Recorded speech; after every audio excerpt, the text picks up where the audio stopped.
October 18th, 1776.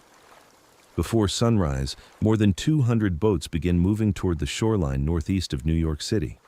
They are carrying British and Hessian troops, light infantry, grenadiers, German auxiliaries, artillerymen. Roughly 4,000 soldiers are coming ashore. And somewhere inland, between that landing force and George Washington's retreating army, Colonel John Glover has about 750 Americans. No fortress. No deep trenches. No reinforcements rushing toward him. If the British move fast enough, they can reach the roads Washington needs to escape Manhattan and turn an American retreat into something far worse. Glover cannot defeat 4,000 professional soldiers in a conventional battle, so he is about to make sure they never get the conventional battle they want. By the end of the day, the British will own the ground. Glover will be retreating. And yet his small force will have accomplished exactly what Washington needed. The question is how 750 men, using little more than terrain, discipline, and a series of stone walls, forced one of the most powerful armies in the world to spend precious hours fighting for a road. Glover sees the danger through a spyglass. He has climbed to high ground near Eastchester that morning when the scale of the landing becomes visible. Boats are moving across the water in divisions. Troops are already ashore. In his later account, Glover wrote that the enemy had gained roughly 1.5 miles before he could properly respond. He sends Major William Lee to find Major General Charles Lee, report what is happening, and ask for instructions. But the British are not going to wait for those instructions to return. Glover has to decide now. He has commanded a regiment before. This is different. 4 Massachusetts regiments are temporarily under him, and an enemy several times larger is advancing into the very area his brigade has been sent to watch. Later, Glover admitted how badly he wanted an experienced senior officer beside him. "I would have given 1,000 worlds to have had General Lee." But there is no general standing beside him. There is only the road, the approaching enemy, and whatever Glover can build out of the next few minutes. And those minutes matter, because Washington is already moving. The New York campaign has been a demonstration of one brutal British advantage: mobility. The Royal Navy can move soldiers around the waterways surrounding Manhattan faster than Washington can march his army across roads.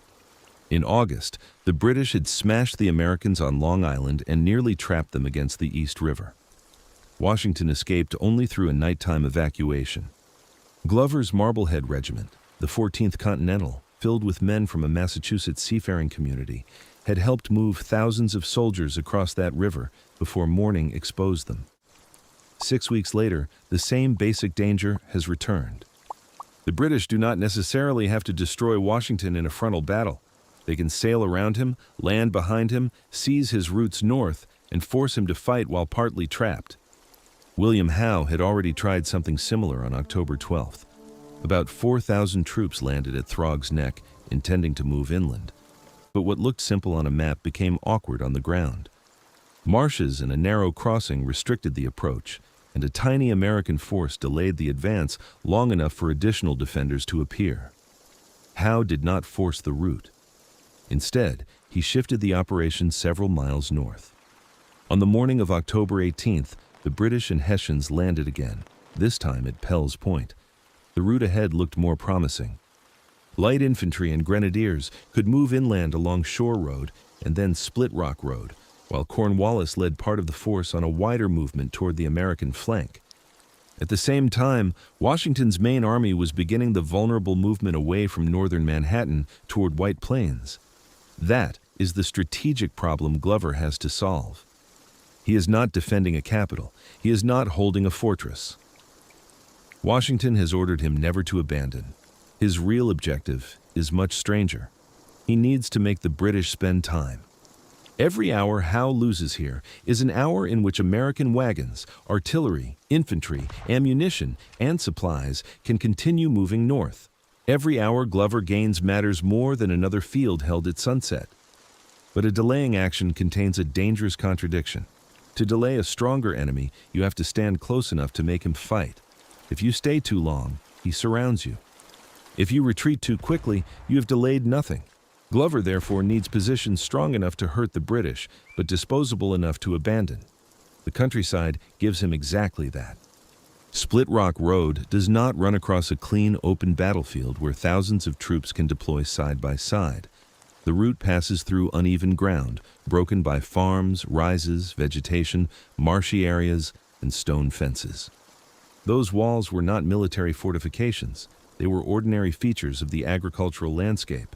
But positioned correctly, they could hide men from view, give them partial protection, and, more importantly, create several separate places where an advancing column could be forced to fight. Glover does not need one wall strong enough to stop an army. He needs several walls, each strong enough to stop its front for a few minutes. This is where the battle becomes something more interesting than 750 men somehow standing against 4,000. Because the British have 4,000 men in the landing force, but 4,000 men cannot all shoot at Glover at the same moment. A road has width. A stone wall has a front. Broken ground separates units. Artillery has to be brought forward. Commanders have to identify what is in front of them, deploy companies out of marching formation, dress their lines, move supporting troops into useful positions, and protect their flanks. Numerical superiority still matters enormously, but terrain determines how quickly that superiority can be converted into firepower. Glover's answer is to attack that conversion process. He deploys 3 of his Massachusetts regiments in depth behind successive stone walls. Joseph Reed's 13th Continental takes the forward position. William Shepard's 3rd Continental waits farther back. Loamy Baldwin's 26th forms another layer. Glover keeps his own 14th Continental, the Marbleheaders, in reserve with artillery. The lines are not supposed to die where they stand. Each one has a specific job: fire, force the enemy to deploy, hold while the pressure is useful, then disengage before superior numbers can close around it. Think of the road from the British point of view. You advance and encounter a small American force. You drive it backward. The road opens again. You continue. Then another line rises from behind stone. You stop, deploy, return fire, push forward. The Americans disappear again. You advance once more, and there is another position waiting farther back. The ground is changing hands, but the clock is moving in only one direction. That is Glover's weapon. Before the main defense is tested, he tries to make the British timetable worse. Accounts describe local troops cutting down trees to interfere with the movement of enemy artillery along the road. Then, Glover pushes roughly 40 men forward to meet the British advance guard. This first group is far too small to hold anything permanently. That is not its job. It engages, exchanges several volleys with the enemy, and falls back. The British advance element also pulls back toward support. For a tiny investment of manpower, Glover has forced the head of the British movement to stop and clarify what is ahead. And now, the first major trap is ready. Reed's 13th Continental waits concealed behind a stone wall. Around 200 men are positioned there. Some of these soldiers have limited battlefield experience. They are facing the advance elements of an army that has spent the campaign repeatedly demonstrating what happens when American formations lose cohesion under pressure. British light infantry in particular are not slow ceremonial targets. They are trained for aggressive movement, skirmishing, and fighting in broken country. German Jaegers are experienced light troops. Behind them are grenadiers, additional infantry, guns, and thousands more men from the landing force. This is exactly why Glover cannot ask Reed to fight them for half a day. He only needs Reed to make the first few minutes expensive. The British close the distance. Reed's men stay down, closer. Still no mass American retreat. No obvious battle line stretching across the road. Then, at roughly 100 feet, about 30 yards, the concealed Americans rise and fire. At that range, the wall has done more than provide cover. It has hidden the moment of engagement until the British are already inside a dangerous envelope. The first volley is not the entire plan. Reed's men reload. They fire again and again. Accounts credit the regiment with roughly 7 rounds before Glover orders it back. That final order is as important as the first volley. Imagine what the tempting alternative looks like. The British recoil. Americans see men fall. The position seems to be working. A commander could decide to stay. One more volley. Then another. Perhaps the enemy will break completely. but every extra minute gives the British time to bring more troops against the wall, spread around its edges, push artillery forward, and turn a temporary advantage into a trap. Glover does not need Reed's regiment to prove that Americans can hold that particular patch of ground. He needs the regiment alive for the next stage of the battle. So Red withdraws, and from the British perspective, they have succeeded. The obstacle is moving. The Americans have abandoned the position. The road ahead is theirs, except it is not. Farther back, on higher ground around Prospect Hill, William Shepard's 3rd Continental Regiment is waiting behind another stone wall, described in accounts as a double wall. Reed's men have not retreated into empty space. They are moving into a defensive system that already contains another fresh formation. The British therefore gain the first position, only to discover that its defenders were never the entire American line. And here, the battle changes. Surprise alone will not be enough anymore. British commanders now know they are facing organized resistance. Supporting troops come forward. Artillery eventually enters the engagement. The next attack is no longer simply the advance guard walking into an unexpected volley. The Crown forces begin applying the advantages of a professional army: more firepower, additional units, guns, and efforts to move around the American positions. This is the point where a weak delaying force often collapses. The enemy has identified the trick. The second line cannot rely on complete uncertainty. But Glover's defense does not require the British to remain ignorant. It requires them to keep stopping. Shepard's men open fire from their new position. What follows is not a quick ambush followed by an immediate withdrawal. The firefight becomes sustained. Contemporary derived accounts credit the regiment with firing around 17 volleys during this phase. Shepard himself is wounded in the neck. British and Hessian troops fire back. Artillery adds weight to the pressure. Smoke begins obscuring portions of the position.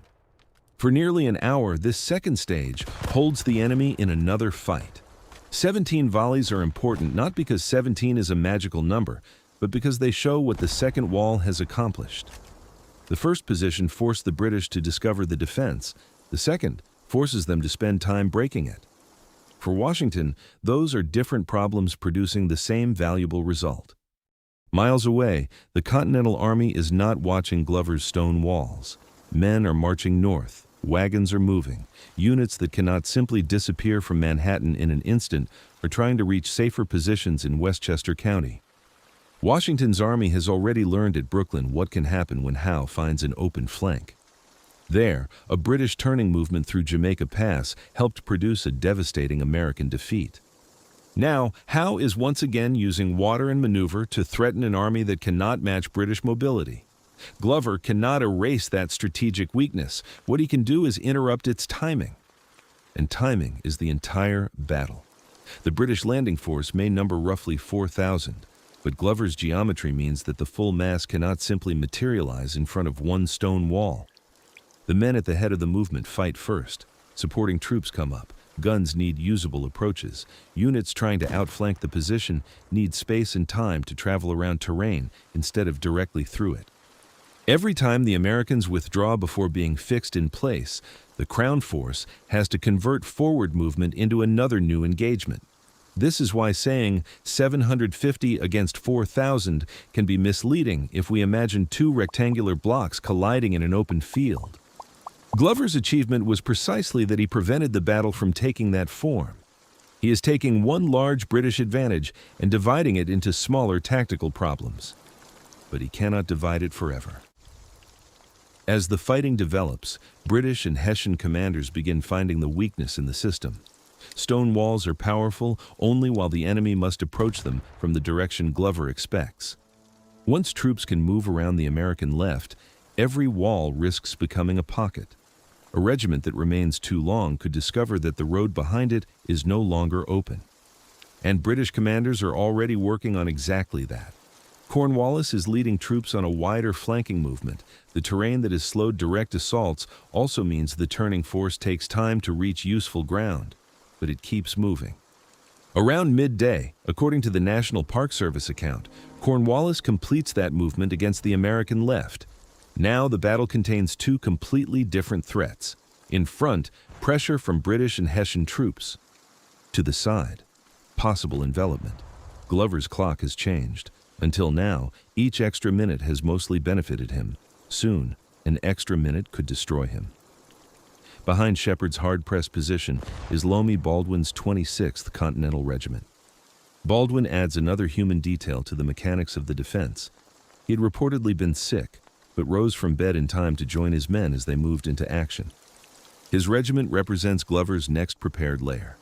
Yet by the time the fighting reaches it, the enemy understands far more about the American deployment than it did at the first wall.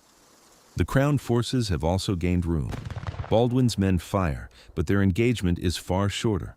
One detailed reconstruction credits them with only a single volley before Glover orders the forward regiments to disengage and move back toward the Hutchinson River. At first glance, that seems almost anticlimactic.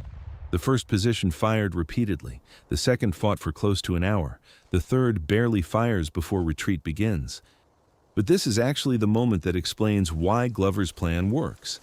A bad commander can build a clever defensive system and still destroy his force by refusing to admit when the system has reached its limit.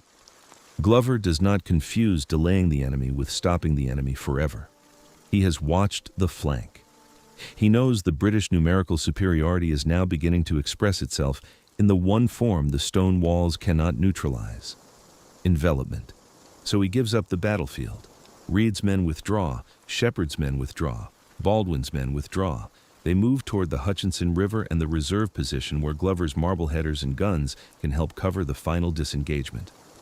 The same logic that governed every earlier movement now governs the brigade as a whole. Do not stay until the position collapses. Leave while you still control the leaving. That sounds simple when drawn with arrows on a map. Under fire, it is one of the hardest things infantry can do. A retreating unit is vulnerable because formation can disintegrate quickly. Men moving away from the enemy naturally want to move faster. Faster turns into running. Running men mix with the troops behind them. Officers lose control.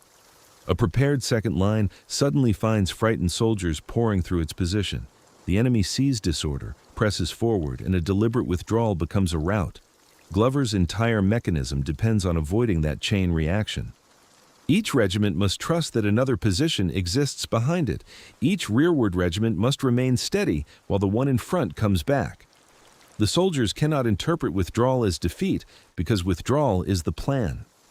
That is the hidden requirement behind every stone wall: discipline. The rocks alone save nobody. An army that panics behind the first wall simply dies behind the second. Glover's Massachusetts troops keep enough cohesion for the system to function. Even when the final retreat begins, the brigade does not dissolve. Glover pulls the force across the Hutchinson River. His reserve and artillery remain available. The National Park Service account describes an exchange of cannon fire continuing later in the day, while the British do not launch a determined pursuit across the river. By nightfall, Glover's brigade is moving north toward Tuckahoe. Now look at the battlefield from Howe's side. The British and Hessians have landed successfully. They have driven the American defenders away. They control the road Glover tried to contest. By the normal language of 18th century battle reports, none of this looks like an American tactical victory. Modern summaries commonly classify Pell's point as a British victory, because the Crown forces ultimately held the field. But that classification creates the paradox at the center of the story, because the ground was never Glover's real objective. Time was, and the British cannot occupy yesterday afternoon. They cannot recapture an hour already spent deploying against Red. They cannot recover the time lost bringing troops against Shepard. They cannot erase the pauses created by uncertainty, volleys, artillery movement, and repeated American withdrawals. They can take every wall and still fail to regain the one resource Glover has been stealing from them since morning. This is why the exact British casualty figure is much less important than many retellings make it. American losses are generally recorded as 8 killed and 13 wounded. Crown losses are far more disputed. British official figures did not capture the full picture of Hessian losses, while later American estimates based partly on deserter reports rose dramatically and are difficult to treat as reliable. Some older accounts claimed hundreds upon hundreds of British and Hessian casualties. More cautious modern treatments avoid accepting those spectacular numbers at face value. The National Park Service simply says, Glover's troops inflicted dozens of casualties. The American Battlefield Trust uses a higher estimate. The safest conclusion is not that 750 Americans somehow slaughtered nearly a quarter of Howe's landing force. It is that Glover inflicted meaningful losses while preserving most of his own brigade. And, strategically, the delay mattered more than the body count.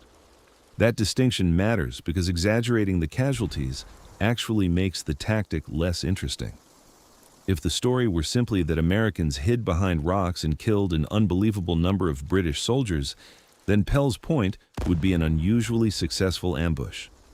But that is not the real lesson. The real lesson is that Glover did not need an unbelievable casualty ratio.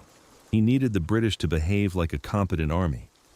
He needed them to react to contact, organize their advance, use artillery, protect their flanks, and deal with each position instead of blindly running past armed troops hidden beside their route. Professionalism itself consumes time.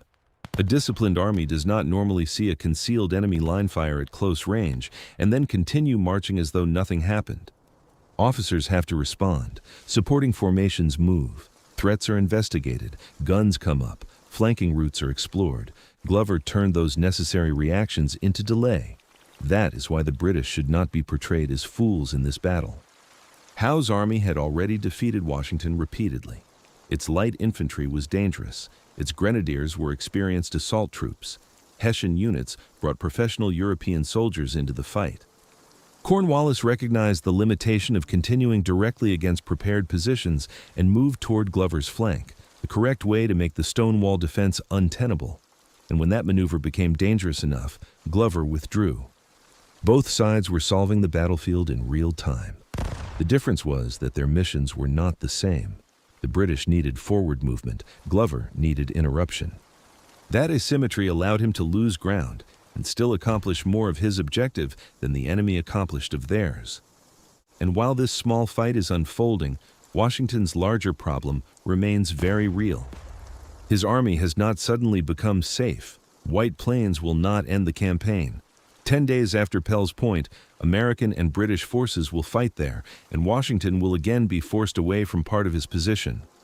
In November, Fort Washington on Manhattan will fall in a disastrous surrender, costing the Americans thousands of men. Washington will retreat across New Jersey with an army shrinking from battle, desertion, disease, and expiring enlistments. Pell's Point does not magically reverse 1776. It does something more limited, and at that moment, more essential. It keeps the army available for everything that comes afterward. By October 22nd, the bulk of Washington's Continental Army had reached its positions around White Plains. The British would not attack there until October 28th. The interval cannot be credited to Glover alone.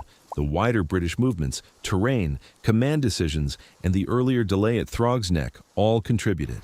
But National Park Service accounts explicitly credit Glover's action with giving Washington space and time to complete the withdrawal.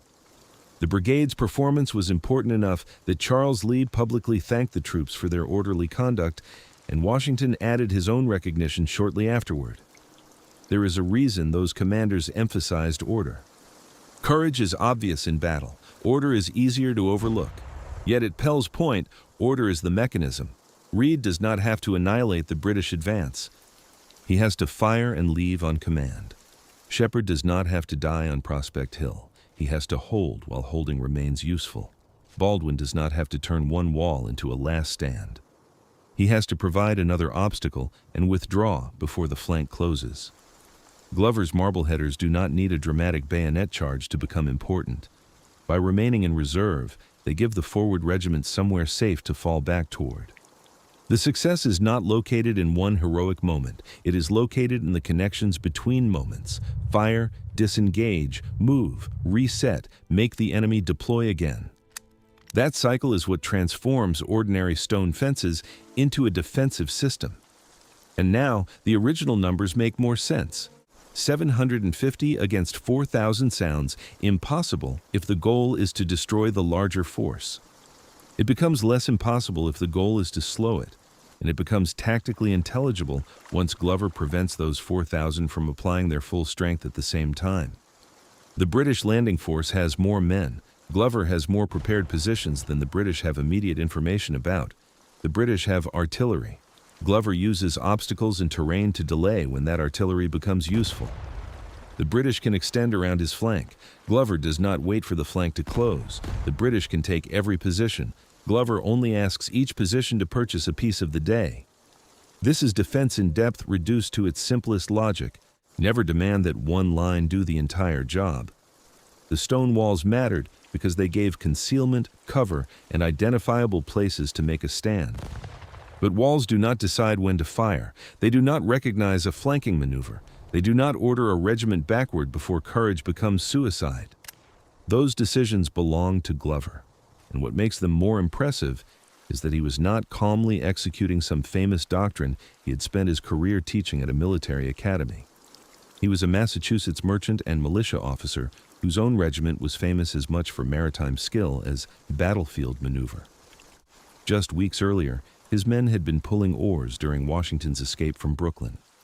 Now, Glover was temporarily handling several regiments while openly wishing a more experienced commander were present to approve his dispositions. Yet, uncertainty did not prevent him from making decisions. That may be the most human part of Pell's point. We often imagine effective commanders as men who know exactly what is going to happen. Glover did not. He did not know the exact British plan when he saw the boats. He did not know precisely how many troops would come down each road. He did not know whether higher command would send useful instructions in time. What he knew was enough. The enemy had landed. Washington was moving. The road had to be delayed. The terrain contained walls. His brigade could not survive a static fight against the entire landing force. From those facts, he built a solution, and then he kept changing that solution as the British changed the problem. That is the difference between simply occupying defensive terrain and actually using it. The first wall was valuable because Red's regiment waited behind it. The second was valuable because Shepard's regiment was already there before Red needed to retreat. The third was valuable because it gave the British another reason to halt while Glover watched the larger battlefield. The river position was valuable because the reserve had not already been thrown away. Nothing was isolated. Every position existed partly to make the previous position escapable. And that is the final answer to how 750 Americans used stone walls to help save Washington's army. They did not create one unbreakable barrier.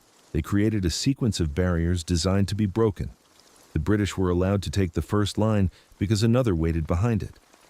They were allowed to take the second because Glover was not fighting for Prospect Hill itself. He kept trading something the British could replace, ground, for something they could not, time. By the moment Cornwallis's flanking movement threatened to make the entire arrangement collapse, Glover had already extracted most of the value the terrain could give him. So he refused the final temptation. He did not turn a successful delaying action into a glorious last stand. He pulled his men out. The British held the battlefield. Washington kept his army. And in the autumn of 1776, keeping that army alive was not a minor consolation prize. It was the condition on which the Revolution depended. 2 months later, when Washington crossed the Delaware on Christmas night to attack Trenton, Glover's Marblehead men would again play a crucial role, helping move troops across the river in terrible conditions. The army that had escaped Brooklyn, avoided entrapment during the movement toward White Plains, and survived the retreat across New Jersey, was still capable of striking back. Pell's Point was only one link in that chain, but without small actions like it, there is no later recovery to celebrate. So when you look at Pell's Point, do not picture 750 Americans somehow overpowering 4,000 British and Hessian soldiers. Picture something more precise, a road, a hidden regiment, a volley at close range, an order to fall back before the enemy can fully respond. Another wall, another regiment, another deployment, another hour disappearing, then a commander looking toward his flank, recognizing that the trick has finally reached its limit and leaving before the larger army can close its hand. That is how a small force fights a much larger one without pretending numbers do not matter. It makes the numbers matter too late, and that is why the stone walls at Pell's Point were valuable.